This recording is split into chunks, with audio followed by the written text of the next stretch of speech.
नमस्कार, जय हिंद, जय भारत। उम्मीद है आप सब जो है वो ठीक होंगे और मुश्किल दौर चल रहा है। कोशिश यही है कि हम एक दूसरे का सहयोग करें और इस मुश्किल दौर में हम सब ने काफ़ी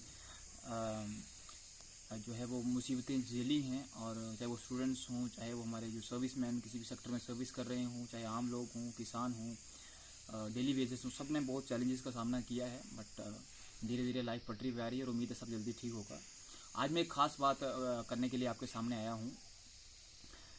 जम्मू कश्मीर में जो है पहली बार जो है वो डिस्ट्रिक्ट डेवलपमेंट काउंसिल्स की इलेक्शंस हो रही हैं। जो पंचायती राज एक्ट था उसको अमेंड करके पहली बार यहाँ इलेक्शंस कराई जा रही हैं। और क्योंकि युवाओं के लिए एक अपॉर्चुनिटी है। कहते रहते हैं कि देश भारत युवाओं का देश है, भारत युवाओं का देश है, भारत युवाओं का देश है। और जब युवाओं के लिए मंच छोड़ने की बारी आती है, युवाओं को मंच देने की बारी आती है, तो सारे हाथ पीछे खींच लेते हैं। तो ये एक जुमला बन के रह गया कि भारत युवाओं का देश है। भारत अगर युवाओं का देश है तो उनको अच्छी शिक्षा दीजिए, अच्छा प्लेटफॉर्म दीजिए, उनको राजनीति में आगे बढ़ने दीजिए, उनको हर फील्ड में आगे बढ़ने दीजिए। ऐसा नहीं है कि हम ये कह रहे हैं कि सिर्फ युवा ही हर फील्ड में हो। कहने का अर्थ ये है कि एटलीस्ट जो बड़े वृक्ष हैं उनको अपनी छाया में छोटे वृक्षों को तो तैयार करना पड़ेगा ना, ताकि कल वो मुल्क संभाल सकें। आप आज उनको तैयार नहीं करेंगे तो कल वो देश कैसे संभालेंगे। और 80 करोड़ युवाओं का देश जो है, लगभग जहाँ 65% जनसंख्या जो है युवा हो, वहाँ पे आप युवाओं को मौका नहीं देंगे तो मुझे नहीं लगता कोई अच्छा परिवर्तन लाया जा सकता है। अभी जब इलेक्शन जो था ये अनाउंस हुआ कि जो है वो इस तरह की इलेक्शंस करवाई जाएंगी, कब करवाई जाएंगी अभी वो अनाउंस होना शेष है। बट जब अनाउंस हुआ तो कुछ लोग मेरे पास भी आए। आमतौर पर मैं भी, हालांकि बाकी बहुत सारे मेरे साथी हैं जो डर्टी पॉलिटिक्स भी कहते हैं, पॉलिटिक्स को डर्टी गेम कहते हैं। मैंने डर्टी गेम तो उसको नहीं कहा, बट आम लोगों की तरह, युवाओं की तरह कई बार मुझे भी ऐसा लगता था यार कि बस मैं चैन की नींद सोऊं और जो है चैन की नींद सोऊं और आराम से अपनी लाइफ जो है कहीं अच्छी आराम थोड़ा सेटल कर लूं, उसको आराम से जो है वो लाइफ निकल जाएगी। और ये सब जो दौड़ भाग है, पब्लिक सर्विस है, ये कोई सियासत है, इससे हमारा लेना देना क्या है। 5 साल बाद वोट देने चले जाएंगे और काम खत्म हुआ। बट आस्ता आस्ता सोच बदली। सोच क्यों बदली? क्योंकि कुछ जो मसल पावर वाले लोग हैं, कुछ वो मनी पावर वाले लोग हैं, पॉलिटिकल पावर वाले लोग हैं, उन्होंने समाज को इतना जकड़ के रखा है, इतना जकड़ के रखा है कि वो ना तो किसी को आगे बढ़ने देते हैं, ना तो उनकी डेवलपमेंट की बात करते हैं।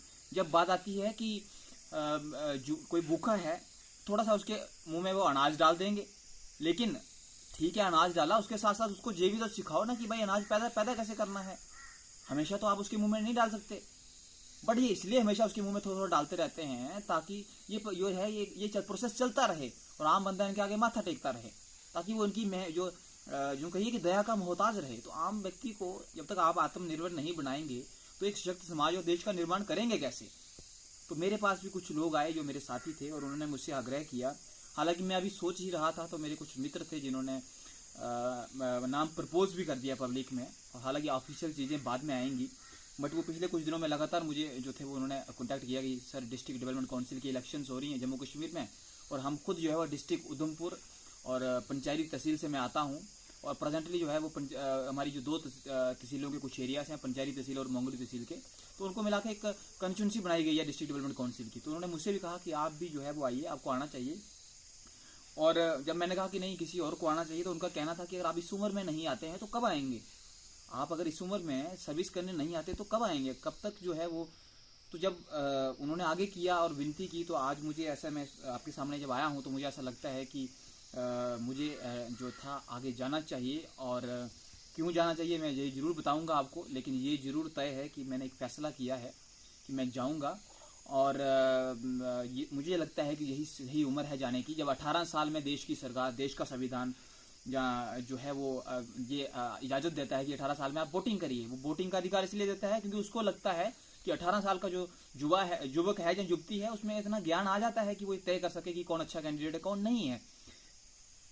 MP की इलेक्शन हो, मेंबर ऑफ पार्लियामेंट की इलेक्शन हो, या मेंबर ऑफ लेजिस्लेटिव असेंबली की इलेक्शन हो, तो उम्र 25 साल रखी गई है न्यूनतम। वो इसलिए रखी गई है क्योंकि संविधान निर्माताओं को ऐसा लगता है, जो अमेंड करते हैं उनको ऐसा लगता है, पॉलिसी मेकर्स को ऐसा लगता है कि 25 साल की जो उम्र होती है वो ऐसी होती है जब आप अच्छी स्कूलिंग तब तक आप हासिल करते हैं और उसके बाद इतनी कैपेबिलिटी आ सकती है आपके अंदर कि आप डिसीजन मेकिंग जो प्रोसेस है उसका हिस्सा बन सकें। तो 25 साल उम्र कम नहीं होती। और यही सही उम्र है राजनीति में जाने की। और मुझे लगता है कि मैं इसलिए भी जा रहा हूं ताकि मैं उन युवाओं को ये बता सकूं जो कहते हैं कि व्यवस्था में हमारा विश्वास नहीं रहा, जो ये कहते हैं कि व्यवस्था कुछ करती नहीं, जो ये कहते हैं कि व्यवस्था में गरीबों की सुनवाई नहीं होती, पिछड़ों की सुनवाई नहीं होती, जो दबे हुए लोग हैं उनकी सुनवाई नहीं होती। मैं उनके लिए आना चाहता हूँ, मैं उनके लिए ये जो है वो अपॉर्चुनिटी लेना चाहता हूँ ताकि बाकी युवा जब देखें तो वो खुद आएँ और कंपटीशन आगे बढ़े। मुझे लालच नहीं है इस चीज़ का, बट अगर मेरे आने से और युवाओं को मोटिवेशन मिलती है और वो इस मंच में आते हैं, और एटलीस्ट हमारे आने से अगर सच्चे जो उम्मीदवार हैं वो आगे आते हैं, तो मुझे लगता है कि मैं इसमें आऊँगा। और सबसे बड़ी चीज़ मैं क्यों आ रहा हूँ, वो इसलिए आ रहा हूँ क्योंकि मेरा ऐसा मानना है कि किसी भी विचार से, किसी भी सोच से, किसी भी दल से, किसी भी ग्रुप से देश बड़ा होता है, समाज बड़ा होता है। और सबसे बड़ी, भारत एक लोकतंत्र और गणतंत्र है, एक लोकतंत्र है, डेमोक्रेटिक रिपब्लिक है। तो यहाँ पे सबसे बड़ी पावरफुल चीज, जिसके पास पावर है वो जनता है, आम लोग है, गरीब बंदा है। जो बार बार हम कहते नहीं सकते justice to the last man of society, justice to the last man of society. आज तक हम उस लास्ट मैन के पास कभी पहुंचे ही नहीं, और ढूंढना पड़ेगा कि लास्ट मैन आखिर है कौन, क्योंकि कोई गया ही नहीं उसके पास। यहाँ जहाँ पावर मिल गई, पावर ने करप्ट कर दिया, पावर ने लोगों को अंधा कर दिया। तो इसलिए आज मैं इसमें आ रहा हूँ, और मैं उन सब के लिए आ रहा हूँ, मैं उन सबको विश्वास दिलाने के लिए आ रहा हूँ कि अगर आपका तंत्र में विश्वास उठ रहा है तो आप तंत्र में खुद आइए, आप व्यवस्था में आइए और व्यवस्था को बदलिए, ताकि हम एक नए युग की शुरुआत कर सकें। और समय इतनी तेजी से परिवर्तित हो रहा है कि आप कहेंगे 15 साल बाद आएंगे, 20 साल बाद आएंगे, युवा को हम 20 साल बाद मौका देंगे, तब तक देर हो चुकी होगी और शायद आपकी सोच, हमारी सोच, मेरी सोच अप्रासंगिक हो चुकी होगी, इररेलेवेंट हो चुकी होगी। तो क्यों ना हम आज एंट्री करें। तो इसलिए मैंने फैसला किया है कि मैं आज एंट्री करूंगा, और अब मैं वो कारण बताऊंगा संक्षेप में आपको कि क्यों एंट्री कर रहा हूं। मेरी ये लड़ाई किसी व्यक्ति से नहीं है। पहले तो जो कंपीटिटर्स इसमें उतरेंगे, मैं उनसे एक बात स्पष्ट करना चाहता हूँ कि मैंने ज़िंदगी में अच्छी स्कूलिंग ली है, अच्छे मेरे गुरु रहे हैं, उन्होंने मुझे अच्छी विद्या दी है। मैं हमेशा सभ्य भाषा का प्रयोग करता हूँ और जीवन में सभ्य भाषा का ही प्रयोग करूँगा, सिविलाइज्ड लैंग्वेज का ही यूज़ करूँगा। आप आएँ, राजनीति में उतरें, शुद्ध राजनीति में उतरें और बड़ी ही सिविलाइज लैंग्वेज के साथ डेवलपमेंट की पॉलिटिक्स करें, विकास की पॉलिटिक्स करें, यूनिटी की पॉलिटिक्स करें। समाज को धर्म के आधार पे, जातियों के आधार पे और अमीरी गरीबी के आधार पे ना बांट के उसको एक मानते हुए उसके लिए काम करें।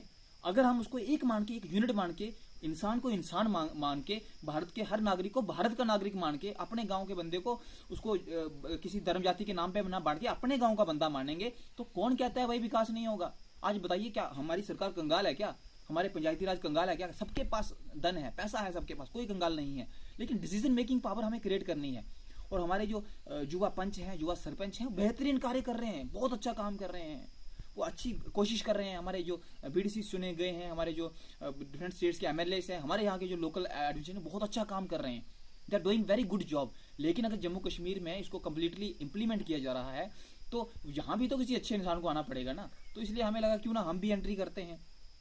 तो इसलिए मैं ये कहना चाहूँगा कि जो भी आएंगे, मेरी जो भाषा रहेगी, मेरी जो लैंग्वेज रहेगी, मैं आरोप प्रत्यारोप नहीं लगाऊंगा।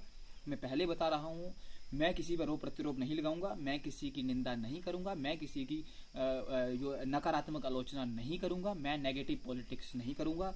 मैं कोई कहे कि कोई 1 रुपया खर्च के किसी को खरीदने की कोशिश है, वो नहीं करूंगा। और मैं किसी भी ऐसा भी कोई भी इलीगल वे, जिसको भारत का संविधान मान्यता नहीं देता, मैं ऐसा कोई भी रास्ता जो है वो नहीं अपनाऊंगा। और बिल्कुल संवैधानिक मूल्यों के साथ, मानवीय मूल्यों के साथ, नैतिक मूल्यों के साथ, और जो समय की मांग है उसके अनुसार काम करूंगा और बिल्कुल सभ्य भाषा का प्रयोग करूंगा। और यही मैं जो उम्मीदवार इसमें उतरेंगे, मैं सिर्फ यहाँ अपनी कंस्टिट्यूंसी की बात नहीं कर रहा, जितने भी उम्मीदवार उतरेंगे या जितने उतर रहे हैं किसी भी तरह की पॉलिटिक्स में, मेरा उनसे निवेदन है कि डर्टी पॉलिटिक्स ना करें, असभ्य भाषा का प्रयोग ना करें। आने वाली पीढ़ियों पे उसका गलत असर पड़ता है और लोगों के जो युवा है उनके मन में ये जाता है कि सियासत बड़ी गंदी चीज है, लोग बड़े नीचे तक गिरते हैं।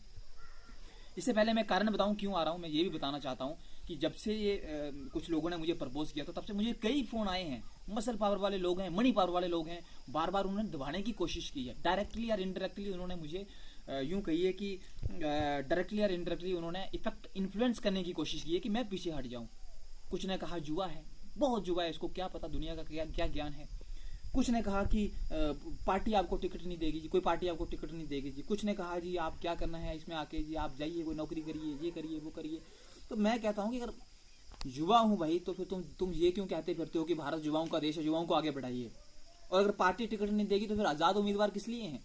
और अगर पार्टी युवाओं को टिकट नहीं देगी तो फिर पार्टियां क्यों कहती फिरती हैं कि हम युवाओं के पक्ष में हैं, भारत युवा है, भारत युवा है। तो पार्टियों को देनी चाहिए भाई, अच्छे उम्मीदवारों को टिकट दो, नई पीढ़ी को टिकट दो, नई पीढ़ी को आने दो।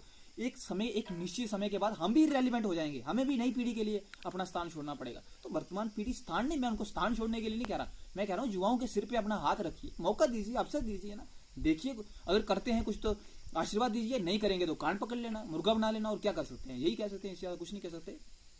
तीसरा, कुछ मसल पावर वाले लोग थे, मनी पावर वाले लोग थे, उन्होंने पैसे से जो है वो मैनिपुलेट करने की कोशिश की कि क्या करेगा इसमें जाके, थोड़ी बहुत मदद हम करते हैं, जा कोई पढ़ाई लिखाई कर। तो पढ़ाई लिखाई की भाई, राजनीति में एमए किया, जम्मू विश्वविद्यालय ने अच्छी शिक्षा दी है मुझे, इसीलिए तो मैं अब मास्टर्स मैंने इसलिए थोड़ी किया कि नहीं मैं जो है वो इसका जिंदगी में प्रयोग नहीं करूंगा, इसलिए सीखा है अपने गुरुओं से, मैंने इसलिए सीखा है ताकि जो है मैं आम लोगों की सेवा कर सकूं। और अगर मुझे लगता है कि जहां उतरने से आम लोगों की सेवा होती है तो इसीलिए मैं जहां उतर रहा हूं। अब दूसरी चीज, मैं इसमें आ क्यों रहा हूं, हाँ ये मैं जरूर स्पष्ट कर दूं कि मेरा निर्णय जो है मैं इस पे पुनर्विचार नहीं करूंगा, ये है कि मैं आऊंगा, जरूर आऊंगा। ये अलग अलग राजनीतिक दलों को सोचना है, ये हमारे संगठनों को सोचना है, ये जो मसल पावर वाले हैं, मनी पावर वाले लोग हैं, उनको सोचना है कि उनको किसके पक्ष में खड़े होना है। लेकिन मैं किसके पक्ष में हूं, मैं आज बता देता हूं।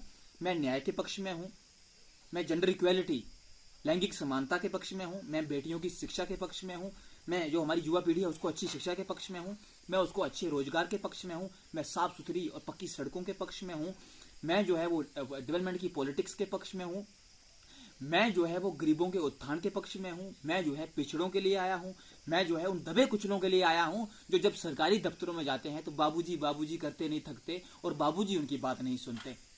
मैं उन लोगों के लिए आया हूं जहां पे एक साफ सुथरी ग्राउंड व्यवस्था देने के लिए। हमारे कुछ लीडर्स बहुत अच्छा काम कर रहे हैं, बहुत बढ़िया क्लीन एक करप्शन फ्री समाज देने की कोशिश कर रहे हैं, लेकिन आप ऊपर बैठ के जितना मर्जी करप्शन फ्री समाज दे दीजिए, जब तक ग्राउंड, गांधी जी कहते थे कि भारत गांव में बसता है, उन्होंने ही ये ग्रामीण स्वराज की बात की थी। उन्होंने कहा था कि पंचायती राज जो है वो भारत में एक बड़ा परिवर्तन लाएगा अगर आप गाँव को सशक्त और आत्मनिर्भर बनाएंगे।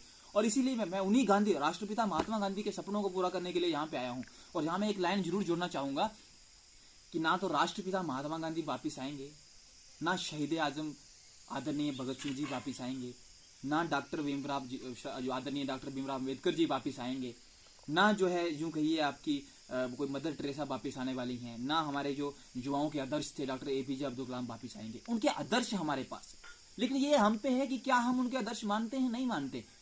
और ये मूल्यांकन जो पढ़ी लिखी पीढ़ी मेरी इस बात को देखेगी या देख रही होगी, ये मूल्यांकन उनको करना है। भाई स्टडी करिए ना कि महात्मा गांधी ने ग्राम स्वराज की बात की थी, बताइए कि महात्मा गांधी के विचारों पे कितने चले हैं आज।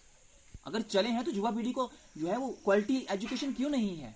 आज समाज में गुंडागर्दी क्यों है, नशाखोरी क्यों है, वो इसलिए है क्योंकि हमने गांधी के सपनों को पूरा नहीं किया, हमने डॉक्टर भीमराव अम्बेडकर के सपनों को पूरा नहीं किया, हमने डॉक्टर एपीजे अब्दुल कलाम का जो सपना था कि 2020 का भारत कैसा हो, हम अभी उससे पीछे हैं।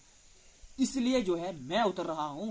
राष्ट्रपिता महात्मा गांधी का जो सपना था कि गांव को, ग्रामीण भारत को मजबूत बनाया जाए, आत्मनिर्भर बनाया जाए, मैं उसके लिए उतर रहा हूं। और जहां तक जीवन में मुझे अवसर मिलेगा, हाँ, जिन लोगों से मैं बात कर रहा हूं, संबोधित कर रहा हूं, मैं उनको एक चीज जरूर बताना चाहता हूं कि मैं आपको ये आश्वासन देता हूं, विश्वास करता हूं, वादा करता हूं अपनी इस धरती मां से कि मैं अंतिम श्वास तक अपनी बात पे अटल रहूंगा। और जिस क्षण से आज का जो सूर्योदय था, इसकी पहली किरण के साथ, मैं पहले ही बता चुका था, इसकी पहली किरण के साथ मेरे जीवन का पल पल जो है वो मेरे लोगों को समर्पित है। ना तो मैं भ्रष्टाचार का समर्थन करूंगा, ना ही मसल पावर का समर्थन करूंगा, ना ही मनी पावर का समर्थन करूंगा, ना ही पॉलिटिकल पावर का समर्थन करूंगा।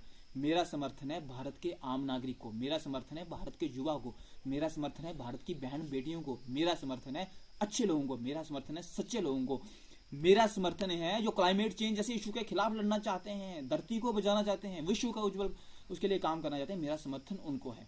तो यही मेरे मुद्दे हैं, इसी के लिए मैं आया हूं, इसी के लिए मैं लड़ रहा हूं। आप सबसे अपील करता हूं, आप मेरा सहयोग करें। मुझे बहुत सारे लोगों ने दबाने की कोशिश की और शायद और भी दबाने की कोशिश करेंगे। और सच्ची बात मैं बताऊं तो मैं एक आम परिवार से आता हूं, एक गरीब किसान परिवार से आता हूं और मेरे पास कोई मसल पावर नहीं है, मेरे पास कोई मनी पावर नहीं है, जेब बिल्कुल खाली है। कोई कहे कि मैं पैसे से कुछ खरीदूंगा या मसल पावर का प्रयोग करके किसी को डराऊंगा, मैं किसी को नहीं डरा सकता। मैं केवल विजन बता सकता हूँ, मैं केवल अनुरोध कर सकता हूँ, मैं केवल विनती कर सकता हूँ। उसके अलावा मैं जो है वो कुछ नहीं कर सकता। तो मैं इसी के साथ आज पॉलिटिक्स में एंटर कर रहा हूँ और वो सब मसल पावर वाले लोग, मनी पावर वाले लोग, और वो सब लोग रूढ़िवादी लोग जो युवाओं को अवसर नहीं देना चाहते, मैं उनसे एक ही बात करना चाहता हूँ कि सूरज चाहे अपनी दिशा बदल दे, पृथ्वी चाहे अपने कक्ष पे घूमना शुरू बंद कर दे, मैं अपनी बात पे अटल हूँ कि मैं गरीबों के लिए लड़ूंगा, मैं किसानों के लिए लड़ूंगा, मैं आम लोगों के लिए लड़ूंगा, मैं पिछड़ों के लिए लड़ूंगा, मैं दबे कुचलों के लिए लड़ूंगा और एक समाज के लिए लड़ूंगा, एक देश के लिए लड़ूंगा कि जो भारत का नागरिक है वो समान है, हर नागरिक समान है, कोई विविध जो है वो क्या कहते हैं डिस्क्रिमिनेशन नहीं होगी, किसी भेदभाव के साथ नहीं। और मेरी लाइनें, मेरी सेवा 2400 घंटे होगी, 24 आवर खुली रहेगी। हर मेरे घर के दरवाजे, मेरे दफ्तर के दरवाजे हर आम व्यक्ति के लिए खुले रहेंगे, 24 आवर खुले रहेंगे और मैं हर पक्ष पे, हर कीमत पर उनका सदा सहयोग करूंगा। हाँ, अगर इन मसल पावर वालों ने, मनी पावर वालों ने मुझे दबा ना दिया, मुझे कुचल ना दिया, तो मैं प्रयास करूंगा कि मैं जो ये युवा पीढ़ी है उनके उनके जो लक्ष्य हैं, उनकी जो उम्मीदें हैं, मैं उन पर खरा उतरने की कोशिश करूंगा। और जो वो लोग जिनको आज लगता है कि व्यवस्था उनका साथ नहीं देती, वो लोग जिनको आज लगता है कि ये सरकारी तंत्र उनका नहीं, देश उनका नहीं, मैं उनको ये बताऊंगा कि हम नौकर हैं जनता के, हम आपके नौकर हैं भाई, जनता हमारी नौकर नहीं है। Government are just the care taker, वो सिर्फ केयर टेकर हैं, वो अपना काम निभाएं और शिफ्ट हो जाएं। गवर्नमेंट ऑफिसर केयर टेकर हैं, काम निभाएं, शिफ्ट हो जाएं। चुने हुए प्रतिनिधि केयर टेकर हैं, अपना आए, जिम्मेदारी निभाएं और अपना रास्ता पकड़ें, नेक्स्ट को मौका दें। We are just the care takers, हम मालिक नहीं है इस मुल्क के, हम इक्वल शेयर होल्डर हैं और हम जो है वो जो जिनको सत्ता मिलती है, पावर मिलती है, वो केयर टेकर हैं। और मैं ये शुद्ध राजनीति करके मैं जो दिखाऊंगा कि केयर टेकर का काम क्या होता है और उसको कैसा काम करना चाहिए। केयर टेकर को सदा केयर टेकर रहना चाहिए, किराएदार को सदा किराएदार रहना चाहिए, उसको मालिक नहीं बन जाना चाहिए या खुद को मालिक नहीं समझना चाहिए। और जब ये लोग किराएदार से और केयर टेकर से खुद को मालिक समझने लगते हैं, तब भ्रष्टाचार बढ़ता है, तब जो है गरीब कुचला जाता है, तब दबे हुए कुचले जाते हैं, पिछड़े कुचले जाते हैं, तब समाज में जातिवाद होता है, धर्मवाद होता है। और इन्हीं लोगों ने जातिवाद और धर्मवाद को बढ़ावा दिया है। मैं अपनी बात कंक्लूड करूंगा, फिर से दोहरा रहा हूं, जम्मू कश्मीर का जो पंचायती राज एक्ट है वो अमेंड हुआ है। पहली बार जो है वो डिस्ट्रिक्ट डेवलपमेंट काउंसिल्स की इलेक्शंस हो रही हैं। आम लोगों के अनुरोध पे मैं उसमें भाग ले रहा हूं और जितने भी प्रत्याशी इसमें उतरेंगे मैं उनको शुभकामनाएं देता हूं एडवांस में और विनती करता हूं कि साफ सुथरी और शुद्ध राजनीति का प्रयोग करें। मैं किसी पे आरोप प्रत्यारोप नहीं करूंगा, नेगेटिव पॉलिटिक्स नहीं करूंगा, मैं विकास की राजनीति करने आया हूं। और जो है वो मैं मनी पावर यूज नहीं करने वाला, मैं मसल पावर यूज नहीं करने वाला। और आपसे निवेदन है कि आप भी मत करिएगा, क्योंकि एक गरीब किसान परिवार से आया हूं, मुझे कुचलना आपके लिए ज्यादा मुश्किल नहीं है, मुझे दबाना आपके लिए ज़्यादा मुश्किल नहीं है। पर विनती है कि एक किसान के बेटे को भी आप काम करने दीजिए। और अगर आपके पास आम जनता आती है, आपको वोट देती है, तो मुझे खुशी होगी। आप बैठिए, आप जीतिए, आप सरकारें बनाइए, मुझे कोई निवेदन नहीं। हम फकीर लोग हैं, वही बात होगी कि उठाएंगे झोला, चल पड़ेंगे, पढ़ाई करेंगे अपने जाके, हमें क्या है। अगर जनता किसी और पे विश्वास जताती है तो मुझे बड़ी खुशी होगी। बट मैं उतर रहा हूँ, ये तय है। और ये अब जो मैं आपसे समर्थन भी मांगता हूँ, ये कोई सियासत नहीं है, ये नए भारत की सियासत है, शुद्ध सियासत है। ये राष्ट्रपिता महात्मा गांधी का सपना है गांवों को आत्मनिर्भर बनाने का, मजबूत बनाने का। और ये डॉक्टर भीमराव अंबेडकर जी का सपना है कि justice to the last man of the society, कि जिन्होंने वो संविधान मूल्य जो उन्होंने रखे थे, जो संविधान बनाया था, समय आ गया है कि उसको अंतिम व्यक्ति तक पहुंचाया जाए।